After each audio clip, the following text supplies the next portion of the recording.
किसी गांव में एक गरीब व्यक्ति रहता था। उसने अपनी पत्नी से कहा कि घर में गरीबी बहुत है। तो उसकी पत्नी ने कहा, कोई बात नहीं,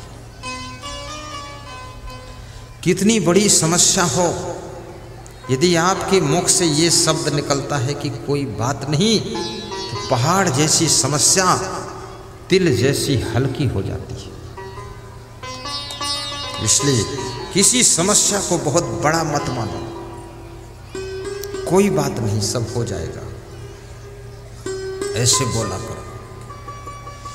पति ने कहा कि मेरी इच्छा होती है ससुराल चलूं, हो सकता वहां से कुछ सहयोग मिल जाएगा। पत्नी ने कहा, ससुराल चलो, लेकिन सहयोग की इच्छा से न चलो, सहयोग की कामना लेकर के मत चलो, अन्यथा यदि सहयोग नहीं मिला तो मन में दुख हो जाएगा। चलो, मिलने के लिए चलो, कुशल मंगल के लिए चलो, मन बहलाने के लिए चलो, लेकिन सहयोग की कामना से मत चलो, निष्काम होकर चलो। याद रखना, जब तुम जिस व्यक्ति से कुछ नहीं चाहते हो और वो कुछ नहीं देता है तो तुमको दुख नहीं लगता है, और तुम उससे कुछ नहीं चाहते हो और वो कुछ नहीं देता है तो दुख नहीं लगता है, और कुछ चाहते हो बिल्कुल नहीं देता है तो दुख लग जाता है। इसलिए ससुराल भी जाना तो निष्काम होकर जाना, कुछ नहीं चाहिए। क्या चाहिए? भाव दो भक्ति दो, भक्त की शक्ति दो, मुझको इसके सिवा कुछ नहीं चाहिए। पति पत्नी दो बच्चों को लेकर ससुराल चल देते हैं। रास्ते में एक बहुत बड़ा बगीचा आता है। उस बगीचे में एक पीपल का पेड़ है। बच्चे भूखे हो जाते हैं, रोने लगते, पापा भूख लगी। पिता ने कहा, बेटा बैठो, कुछ इंतजाम करता हूं।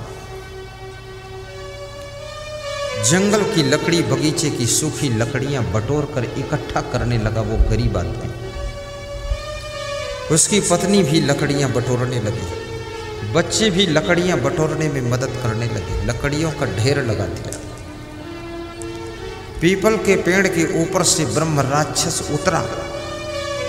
ब्रह्म राक्षस बोला, तुम्हारे पास पकाने को तो कुछ नहीं है, ये लकड़ियों का ढेर क्यों लगाया है?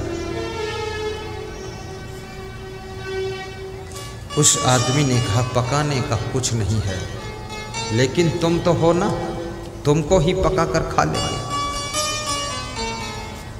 ब्रह्म राक्षस सोच में पड़ गया और डर गया। ब्रह्म राक्षस कहने लगा, जिनके पास कुछ भी पकाने को नहीं है, पति लकड़ियां बटोर रहा है, बिना कहे पत्नी भी लकड़ियां बटोरने लगी, और बिना कहे बच्चे भी लकड़ियां बटोरने लगे। तो जिनके घर में इतनी एकता है, परिवार में इतनी सुमत है, इतना परिश्रम करने की ललक है, वह लोग मुझको भी पकाकर खा सकते हैं। इसलिए ब्रह्म राक्षस डर गया और बोला, मुझे पकाकर मत खाना। तो उस गरीब आदमी ने कहा, तुमको पकाकर नहीं खाऊंगा तो क्या खाऊंगा? तो ब्रह्म राक्षस ने कहा, मैं सोना चांदी का खजाना बता देता हूं, उसको ले जाओ और खर्च करके खाना। बोले, जल्दी बताओ। ब्रह्म राक्षस ने कहा कि ये जो पीपल का पेड़ है, पूरब की तरफ 5 फीट की दूरी पर 5 फीट की गहराई में खजाना गड़ा हुआ है, ले लो। तो उस गरीब आदमी ने कहा, मेरे पास खजाना खोदने के लिए कोई औजार नहीं, खोद कर दे दो। ब्रह्म राक्षस खजाना खोदता है। पति एक गठरी बांधता है, 50 किलो वजन सोना चांदी बांधता है। पत्नी कहती है, मैं खाली नहीं चलूंगी, मैं भी एक गठरी लूंगी। तो 50 किलो उसके लिए बांध दिया।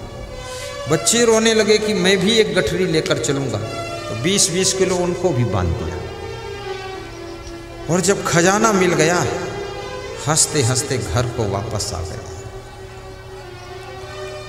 रात में पहुंचे, सवेरा हुआ, खजाना भुनाया, ईंट भट्ठे पर आर्डर दिया, ईंट गिर गई, मकान बनना शुरू हो गया। 20 लाख की कार ले आए, जलवा शुरू हो गया। पड़ोसियों को आश्चर्य हुआ, इतना धन आया कहाँ से? अभी तक कुछ नहीं था, रातों रात माला माल कैसे हुआ ये व्यक्ति? पड़ोसी पूछने के लिए आया कि मकान बनने लगा, कार भी 20 लाख की आ गई, क्या बात, कहाँ से पैसा मिला है? तो उसने सच सच बता दिया। गरीबी थी, ससुराल जा रहा था, रास्ते में बगीचा आया, पीपल के पेड़ के नीचे बैठा, लकड़ियाँ इकट्ठी की। ब्रह्मराक्षस आया, बोला क्या पका कर खाओगे? मैंने कहा तुमको पका कर खाऊंगा। वो डर गया, उसने खजाना बता दिया, खोद कर दे दिया, हम लेकर घर आ गए, हम मालामाल हो गए। बस यही कहानी। तो दूसरा जो पड़ोसी था ना, उसने सोचा मैं भी यही काम करूंगा। वो अपने घर गया, अपनी पत्नी से पूछा कि अपने घर में गरीबी बहुत है? तो पत्नी ने कहा अपने घर में गरीबी तो नहीं है, ठीक ठाक चल रहा है। बोले चुप, बोलना पड़ेगा गरीबी है।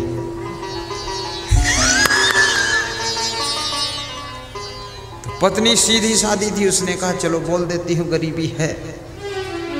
बोले चलो ससुराल चलते हैं, कुछ मदद मिल जाएगी। तो पत्नी ने कहा ससुराल में तो और ज़्यादा हालत खराब है, वहाँ क्या चलो? अरे बोले चुप, कहो चलना है। तो पत्नी ने कहा चलो चलना है। 2 बच्चों को लेकर ससुराल के बहाने चल देते हैं। उसी बगीचे में जाते हैं, उसी पीपल के वृक्ष के नीचे बैठते हैं। बच्चे रोने लगते, भूख लगी। तो वह आदमी अपनी पत्नी से कहता है जाओ सूखी लकड़ी बटोर कर लाओ। पत्नी कहती है पप्पू के पापा तुम ही बटोर कर ले आओ, मेरे पाँव थक गए। पापा कहता है अरे पप्पू और बबलू तुम ही बटोर कर ले आओ। बोले मैं नहीं जाऊंगा पापा। ऐसा कहने सुनने में 1 घंटा निकल गया। ब्रह्मराक्षस पीपल के पेड़ से उतरा, बोला लकड़ी बटोर कर क्या करोगे तुम? लकड़ी बटोरने भी लड़ झगड़ रहे हो, तुम्हारे पास पकाने को क्या है? तो उस आदमी ने कहा मैं तुमको पका कर खा लूंगा। तो ब्रह्मराक्षस बोला हमको पका कर खाने वाले खजाना लेकर चले गए हैं। जब तुम में इतनी एकता नहीं है कि लकड़ी नहीं बटोर सकते, एक दूसरे की बात नहीं मानते हो, तुम हमें क्या पका कर खाओगे? हम तुम्हें कच्चा ही खा जाएंगे। ब्रह्मराक्षस बड़ा मुंह फैलाकर खाने के लिए दौड़ा, तो वो पति पत्नी और बेटों के सहित सब सामान झोला थैला भूलकर छोड़कर भागकर घर को आए, और जान बची तो लाखों पाए, और लौट के बुद्धू घर में आए। खजाना तो मिला नहीं, जो पास में था सामान वो भी वही रह गया। पड़ोसी सवेरे गया, उस गरीब आदमी से बोला कि तुमने तो बड़े खतरे में डाल दिया, ब्रह्मराक्षस तो मुझे खाने के लिए दौड़ा था। तो उस गरीब आदमी ने कहा कहीं न कहीं कुछ गलती हुई हो। तो उस अमीर आदमी ने कहा गलती यही हुई कि कोई लकड़ी इकट्ठा करने नहीं गया, हम लोग आपस में ही तर्क वितर्क कर रहे थे, कोई लकड़ी नहीं इकट्ठा कर रहा था। मैं कह रहा था वाइफ तू लकड़ी ले आ, वाइफ मुझसे कह रही थी, मैं बच्चों से कह रहा था, बच्चे नहीं गए। तो ब्रह्मराक्षस खाने के लिए दौड़ा। तो जो गरीब आदमी अमीर बना था उसने कहा जहाँ सुमत होती है, जहाँ एकता होती है, जहाँ एक दूसरे की बात मानने की सामर्थ्य होती है, जहाँ आपस में प्रेम होता है, जहाँ स्नेह होता है, वहीं पर लक्ष्मी का खजाना मिलता है। जिनमें सुमत नहीं है वहाँ पर खजाना